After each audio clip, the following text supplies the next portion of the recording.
The Raiders head to Philly with question marks at quarterback. Could Kenny Pickett get the start? NFL media insider Mike Garafolo gives us his thoughts. Plus, can the rookies continue to step up on defense? Raider Nation Radio's Q Myers breaks it down. And Raiders All-Pro tight end Brock Bowers sits down with us. The Silver and Black Show starts now.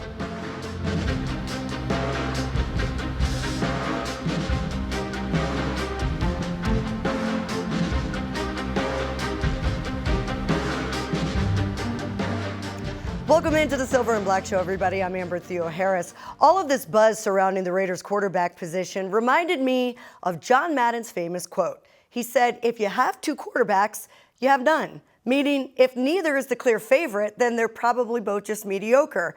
But history doesn't back that up. In 1999, the Rams had Trent Green and a backup named Kurt Warner. In 2001, the Patriots had Drew Bledsoe and a backup named Tom Brady. Now, I'm not saying Kenny Pickett or Aiden O'Connell are future Hall of Famers, but merely pointing out that sometimes it's worth finding out who you have on your bench. But does Pete Carroll feel the same? To talk about that and more, we say hello to my friend NFL Media's Mike Garafolo. Mike, it's good to see you, my friend. Same here, Amber. Great to see you. Look, we don't know exactly what's going to happen. I know that over at NFL Media, you guys are reporting that Kenny Pickett is most likely going to start. Pete Carroll's not fully committing to that just yet, but we know Geno Smith is not 100%. Let's say that if Pickett gets the start, what do you think you need to see from him to be solid? I think you need to see some command of the offense and a guy that has been there for enough time that he should have that grasp of the offense and put some points on the board. I mean, this is a team that it's been frustrating that we haven't seen enough of that. And if the passing game is not threatening defenses, which I've spoken to the defenses about that, then there's no need to worry about that. You can lock it on the running game. You still haven't seen Ashton Genty really been unlocked as a rookie running back, or at least to the caliber that we thought we would see. So I think you just need to get defenses on their heels, get them backing up, and feel like you've got a threat there at the quarterback position. Frankly, I thought we were going to have a better season from Geno Smith. Obviously, the Raiders felt that as well. With the Chip Kelly offense, it didn't click for him. It really hasn't clicked since then as well. So let's see if a change at quarterback can provide the spark that this offense really needs, Amber. Yeah, and it looks like it's heading in that direction, but Pete Carroll did say, if Geno can play, that's my thought. So as we said, kind of non-committal. If for some reason Geno is out there, why do you think that would happen? Like, what have we seen from Geno, or what do you think Pete is seeing that would make him think he's a better option right now? Yeah, the same reason that he kicked the field goal with 5 minutes left in a 2-score game when you really weren't going to have enough time to recover the onside kick and then try the Hail Mary. Competitive as long as you possibly can be. This is a guy that, what is it, competition Thursday or competition Wednesday? I forget which day is the competition day for Pete Carroll. But that's kind of who he is. And in his mind, you're still going out every week and trying to win the game to the best of your ability. And I know that he feels like Geno Smith still gives him the best chance at the quarterback position. Look, are both going to be in place next year? We'll see. The head coach and the quarterback, maybe it's Pete trying to make a statement down the stretch that, look, things didn't work out offensively. We can reset on that side of the ball, and we've got something we can feel good about moving forward. I don't know. I mean, at this point, Pete Carroll is not used to losing this many games and is trying to win them, even if they don't mean anything toward the playoff standings at all. True competitor, that's for sure. So if Kenny does start, he's going to face the 23rd ranked Eagles defense. They just haven't quite looked exactly like they did last year, although I just saw them, sack Justin Herbert 7 times. But how do you think Vic Fangio is going to attack Kenny Pickett that doesn't have a ton of experience? Yeah, Kenny Pickett is going to see a defense that is playing better than the numbers that you just talked about indicated. I mean, they're really good on the back end. Quinyon Mitchell, the young cornerback, has been excellent this season. Cooper DeJean's been really good. I mean, you talk about hitting on a couple of cornerback picks that you absolutely had to hit on if you were the Eagles, because you had some guys that were getting older at the cornerback position. Boy, you really feel good about your secondary moving forward. And look, it's a different defense when Jalen Carter is out there versus when he's not out there. And right now dealing with those shoulder procedures that he had to sort of make him feel a little bit better heading down the stretch and into the postseason. But Jordan Davis has been excellent up front at a time that he really needed to be if he's going to get a monster contract. And the way that he has played this year and the way that he played against the Chargers, he's setting himself for one that's as big as him. I mean, the guy has been enormous, but he did come in better shape this year. And I think that's really helped his play. So they're just good on all three levels. Zach Bond, who they retained as a free agent for a lot of money for an off the ball linebacker. And you don't usually see that, particularly from the Eagles. They are really good at all three levels. So it's a challenge for Kenny Pickett to be going up against this defense that has got some guys on the edge that can rush to as well. And maybe if you're a casual fan and you're not watching this team, you don't necessarily know who Jalex Hunt is. You should know who Jalen Phillips is. It's a guy they acquired at the trade deadline, but they can get after you from the outside as well. I'll tell you, though, we're going to have to see Kenny Pickett move. We saw him just in that little clip in the last game where he was mobile, and I think that's what's going to make him the better option because this offensive line is banged up. They've struggled. Like you said, even without Jalen Carter, it's going to be a mismatch. Yeah. I mean, how does Greg Olsen try to protect? Does he get creative? I mean, what do you do against this Eagles front seven? Yeah, you try a little bit of everything, and Kenny Pickett's legs are a part of his game, maybe an underrated part of his game, and the Eagles know that. I mean, he's been there, so he's been a part of the building and the organization there. So they're going to be aware of what he can do and what threat he poses. So, I thought he looked good at the end of the game, and it's a little bit of a different story when you're coming in as a quarterback late in the game versus you had the entire week to practice, you had the entire week to game plan.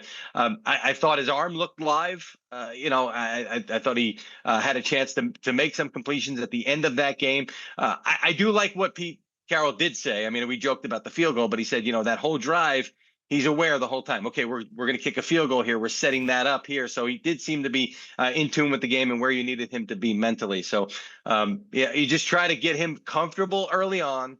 Some short stuff, maybe some misdirection stuff, get him some easy completions. That's what I would do to get him comfortable against the defense. And then who knows, you're going to see what's going to happen from there. It is going to be cold. I won't be at that game. I'll be up in New England. I know it's going to be cold there. So if it's cold in New England, it's going to be cold in Philadelphia as well.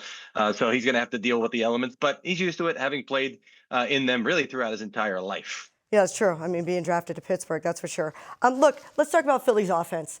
It kind of cracked me up that Nick Sirianni was asked if Jalen Hurts should be the starter. I mean, this is a guy that was a Super Bowl MVP and has a gazillion-dollar contract. So we do know Jalen Hurts is going to be the starter for the Philadelphia Eagles. Even though he had a rough game, he's had a couple rough games, still, when he's doing well, how difficult is he to defend, and how can the Raiders slow him down?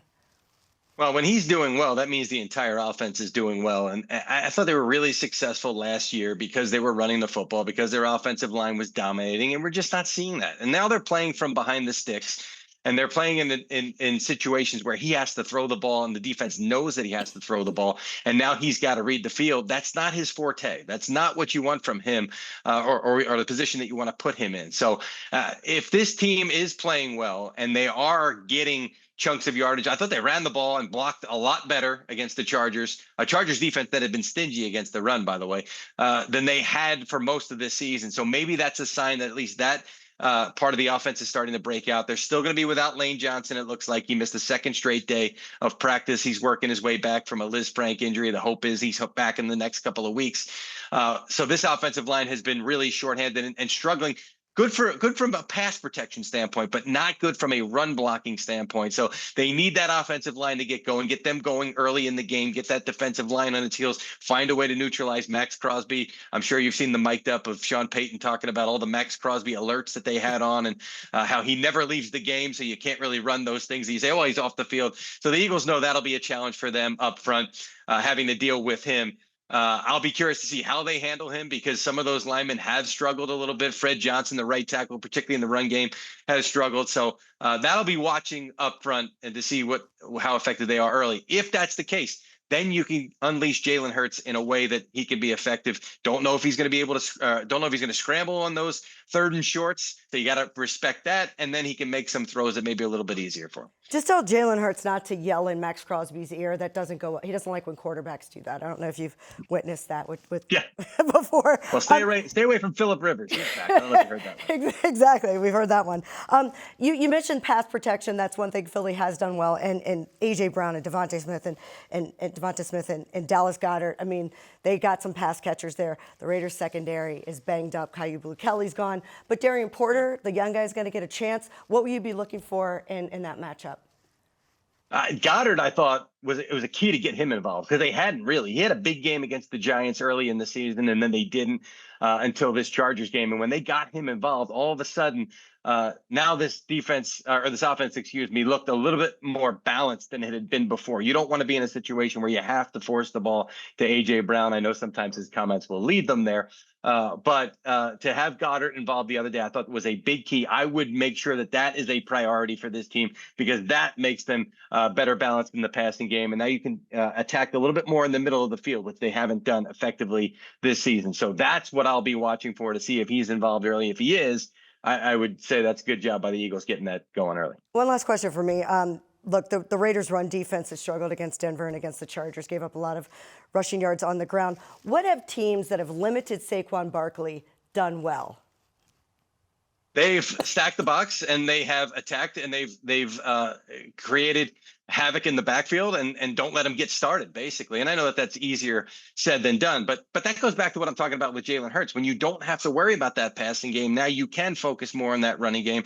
And now you can find ways to create confusion and create chaos for that offensive line, which even the guys that are in there, Landon Dickerson, even the healthy guys have been banged up all season long for the Eagles. So that's why that offensive line hasn't really been the way. They also missed Mekhi Becton, the free agent who went to the Chargers. I think they wound up not being able to keep him because they spent so much money on Zach Bond, the linebacker who I mentioned earlier. So he was road grading and just getting guys out of the way. It's like everybody said, well, their offense is predictable. Well, their offense was predictable last year. You just couldn't stop it because that offensive line was so dominant, and they haven't been this season. All right. Well, Mike Garafolo, it's always good to catch up with you, my friend. Don't get too cold in New England, but I know you're pro. I know you know what to do out there. Thanks. I'll be bundled up, Amber. Don't you worry. Good to see you. All right. Coming up, could a couple of rookies continue to prove they belong against the Eagles? Raider Nation Radio's Q Myers joins the show next.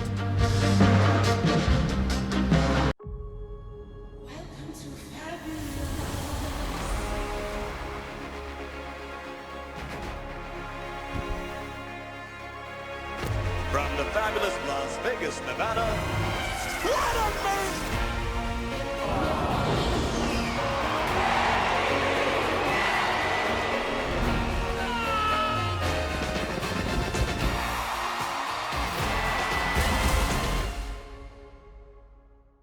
Every year, millions fly with us at Allegiant because together, we go places. We see old friends and try new things. We laugh. We really like to laugh. And reconnect. We remember. And we wander, which leads to wonder. From how we go to where we go to what we do when we get there, we go further together. At Cox, we're always a step ahead. There you go. I'll show you. Like, before your basement became Movie Central, we made sure you'd have strong Wi-Fi, even down here. And you can rest easy knowing the price of your plan won't go up for 3 years. Guaranteed. See? He's looking out for you. And so are we, with advanced security that blocks threats on your network. Good boy. Whatever the future brings, Cox will keep you a step ahead. Oh.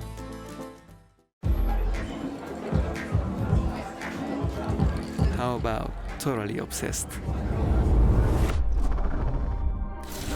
We created a cocktail that requires 7 unique ingredients. The most important one, 1800 tequila. Just as obsessed with taste and quality as we are.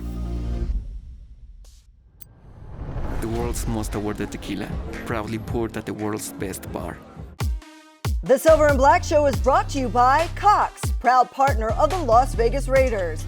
Allegiant, the official airline of the Raiders.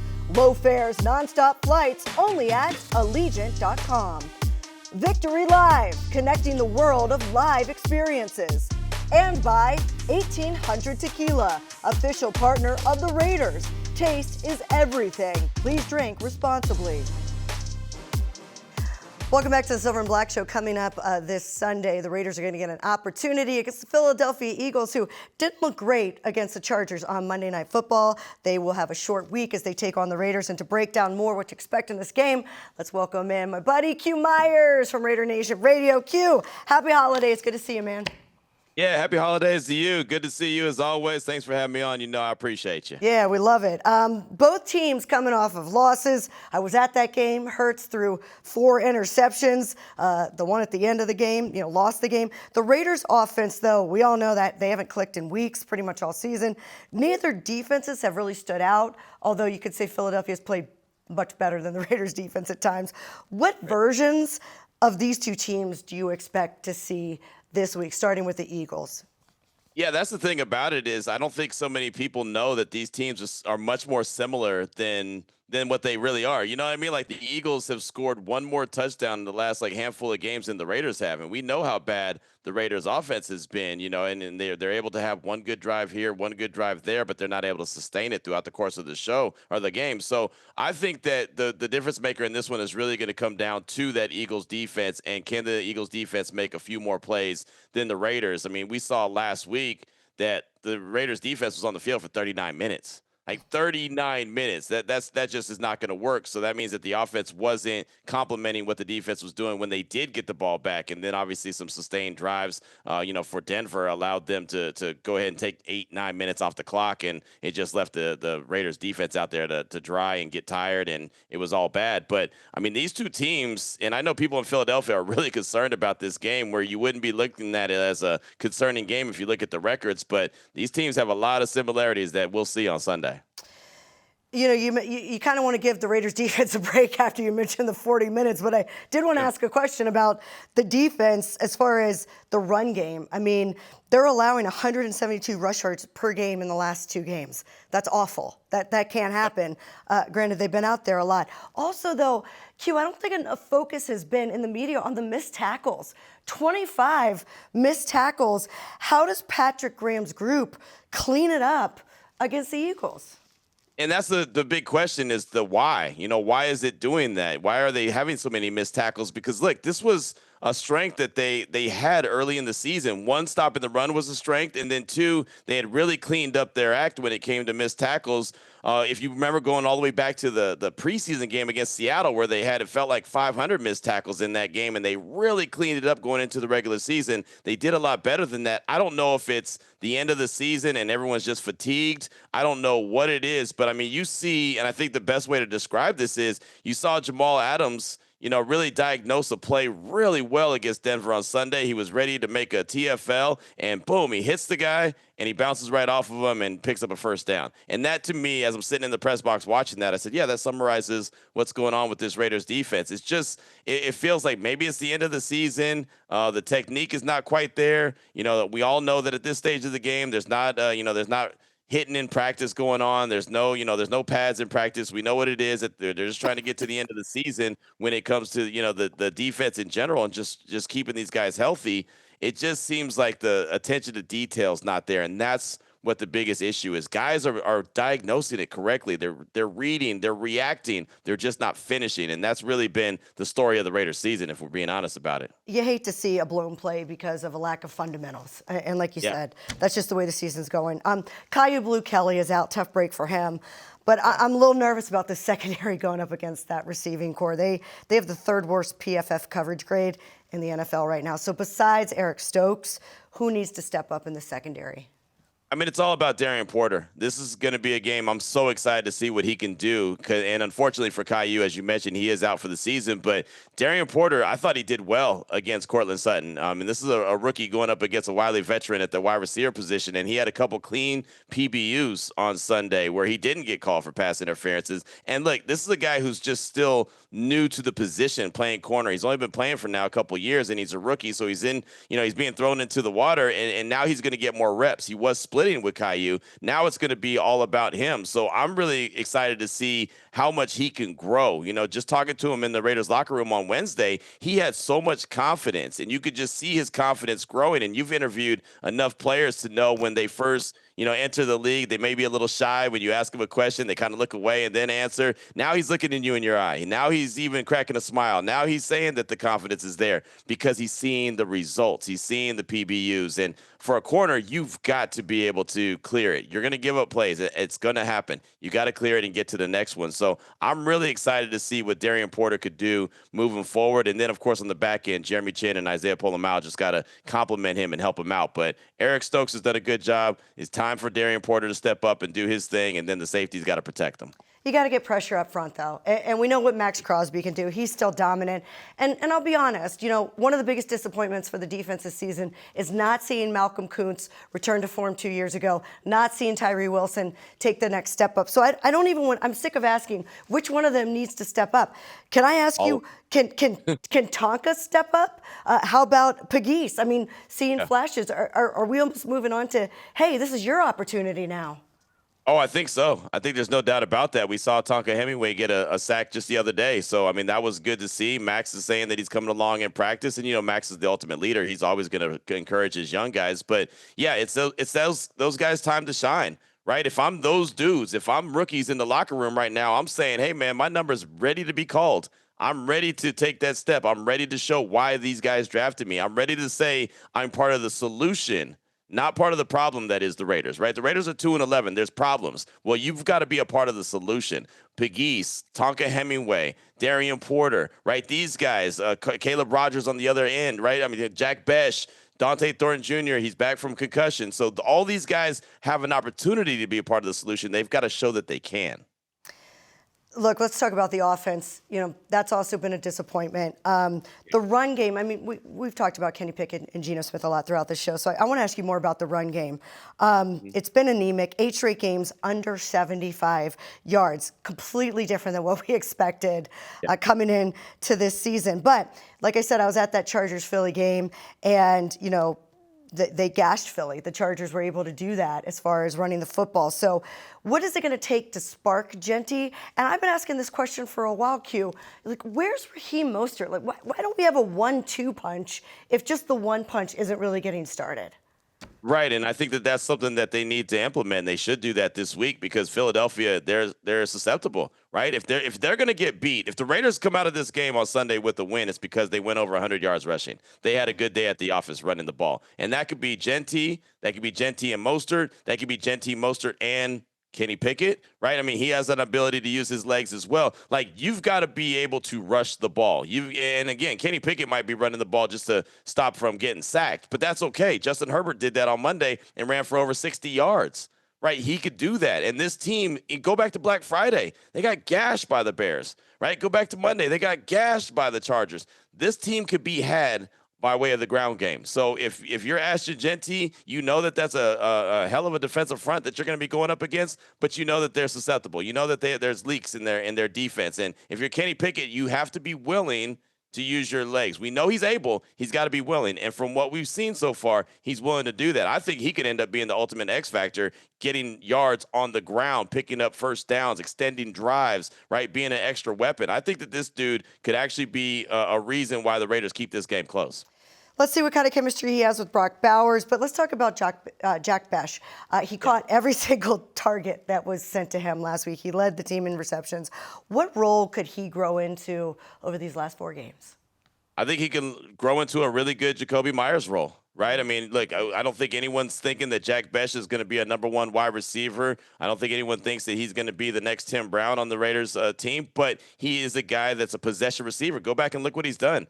The majority of his catches have gone for first downs. So he's extending drives. What do the Raiders struggle with the most? Extending drives. So he's that guy. He's tough as nails as well. He's a guy that doesn't mind blocking, as he told me in the locker room. If you don't block, you don't get the rock, right? So, I mean, that's his mentality. We know about his story, but he's way more than just his story. And so I'm glad that he's getting this opportunity.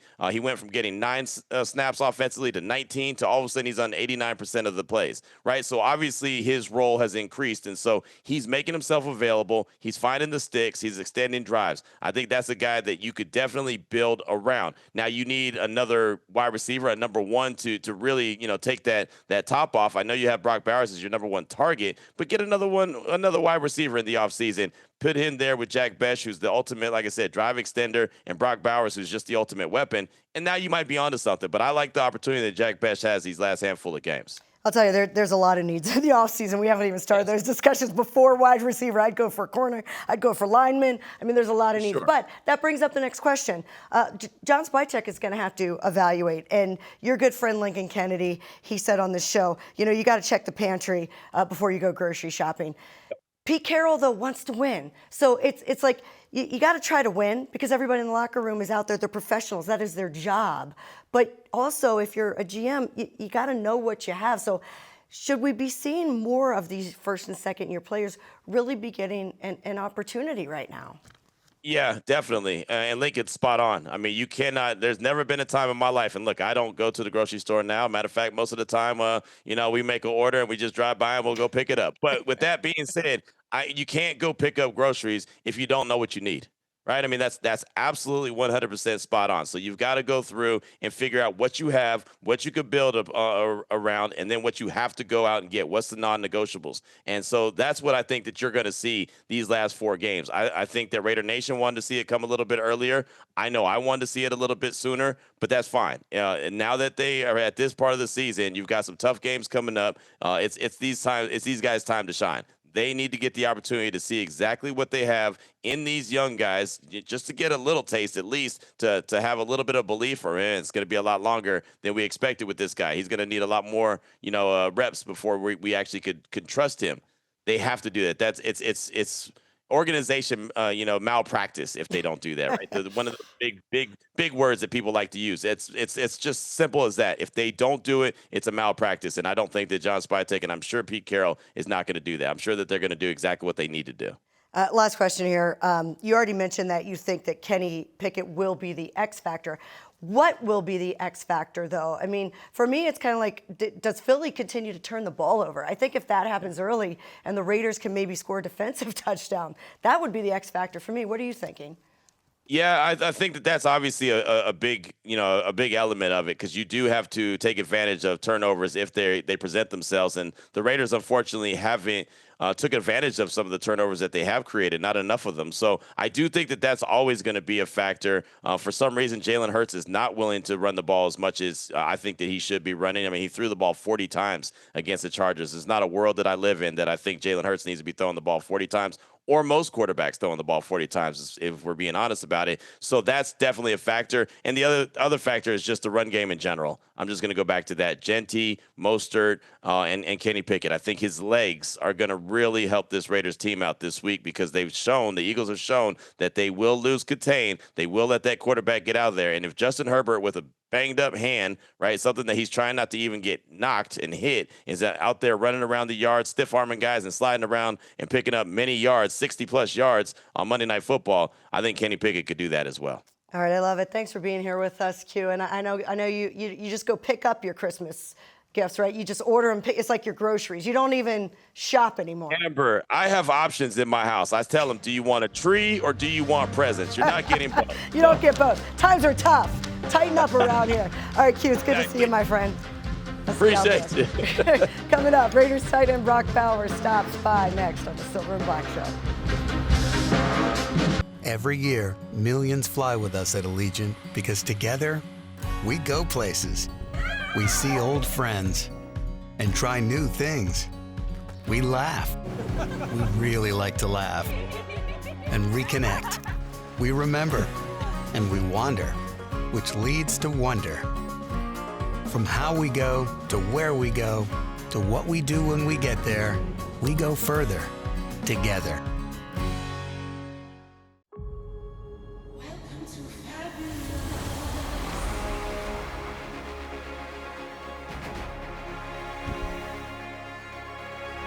From the fabulous Las Vegas, Nevada, what a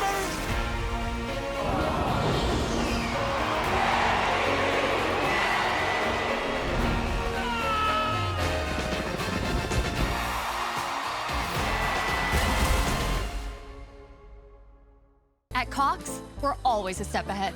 There you go. I'll show you. Like, before your basement became Movie Central, we made sure you'd have strong Wi-Fi, even down here. And you can rest easy knowing the price of your plan won't go up for 3 years. Guaranteed. See? He's looking out for you, and so are we, with advanced security that blocks threats on your network. Good boy. Whatever the future brings, Cox will keep you a step ahead. Oh.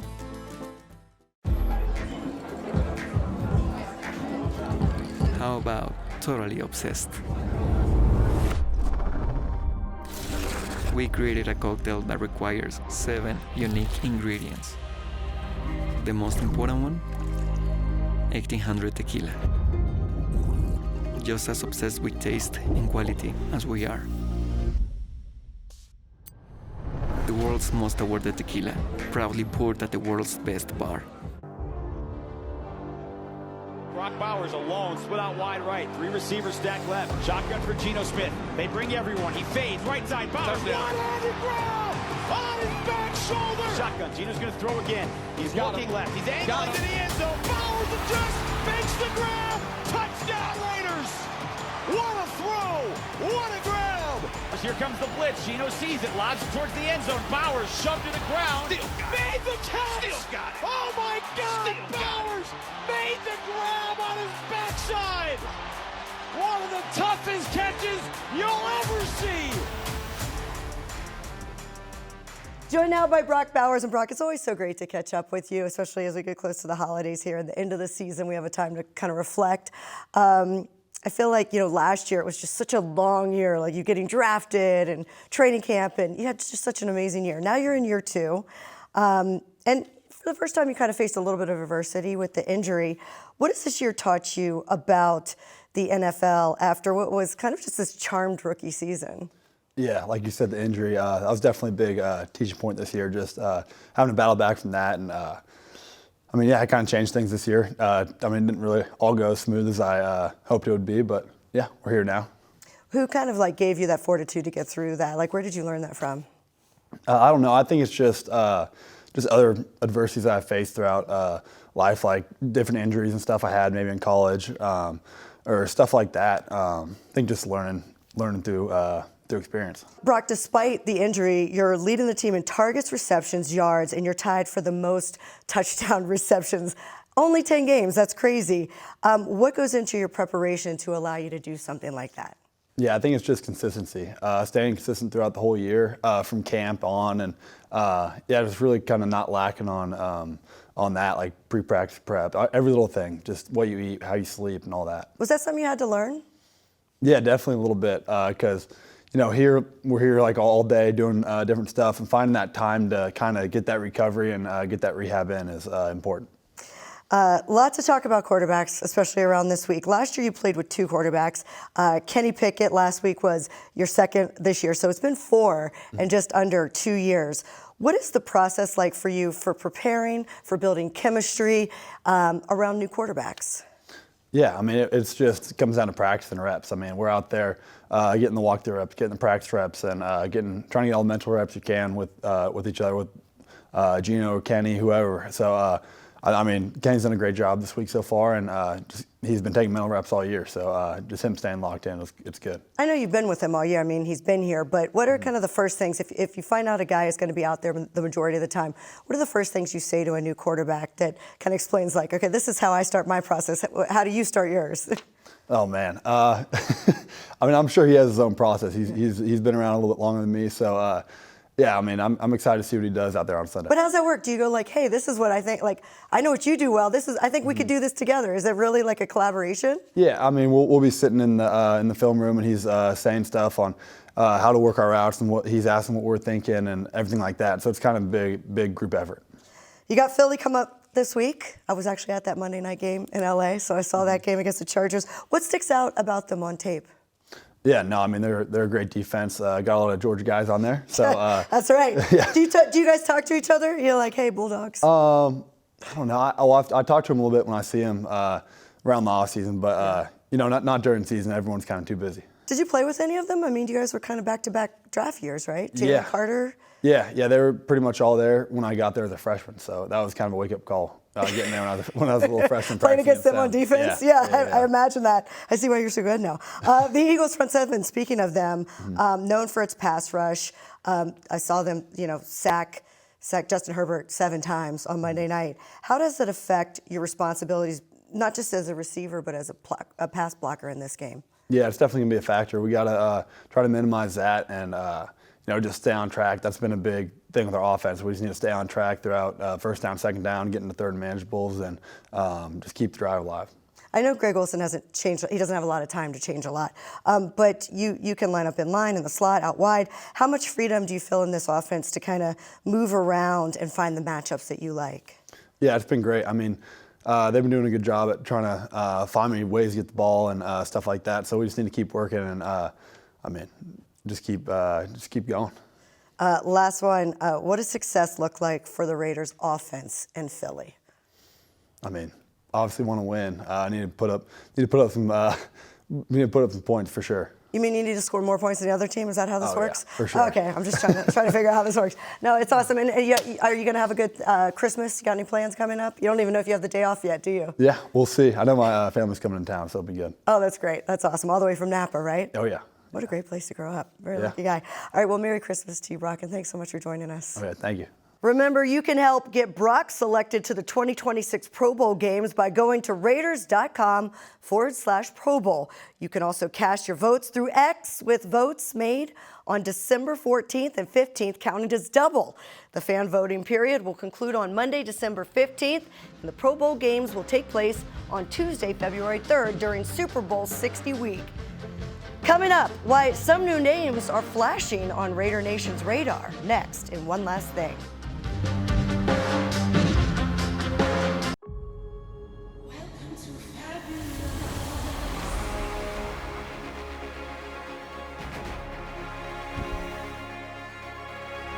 From the fabulous Las Vegas, Nevada, what a man!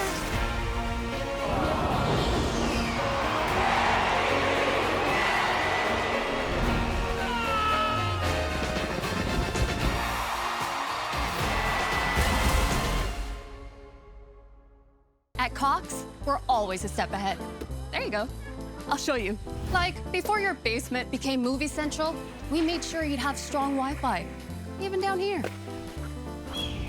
And you can rest easy knowing the price of your plan won't go up for 3 years. Guaranteed. See? He's looking out for you, and so are we, with advanced security that blocks threats on your network. Good boy. Whatever the future brings, Cox will keep you a step ahead. Oh. Every year, millions fly with us at Allegiant because together, we go places. We see old friends and try new things. We laugh. We really like to laugh. And reconnect. We remember. And we wander, which leads to wonder. From how we go to where we go to what we do when we get there, we go further together.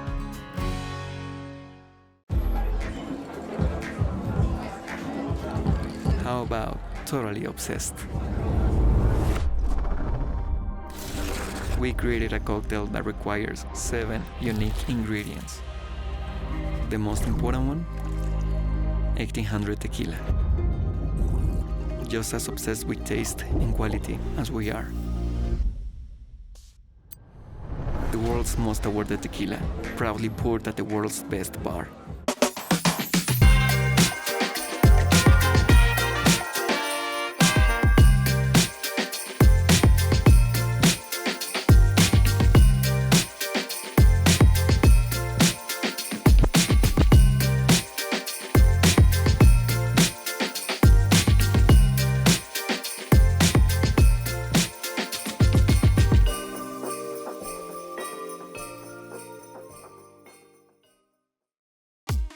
The Silver and Black Show has been brought to you by Cox, proud partner of the Las Vegas Raiders. Allegiant, the official airline of the Raiders. Low fares, non-stop flights, only at Allegiant.com. And by Ticketmaster, the official ticket marketplace of the Las Vegas Raiders and the NFL. Time now for one last thing. Nobody wants to get to the why not phase of a season. It's the point where the playoffs are out of reach, you're losing with the personnel on the field, so why not switch it up? Pete Carroll is already there. 12 first or second year players on the Raiders roster played against the Broncos last week, and some stood out. Darren's been playing quite a bit. He's been regularly rotating, and started some games too. So, I mean, that's really important for us, to see him play like that. And I thought he played solid today, from what I could tell.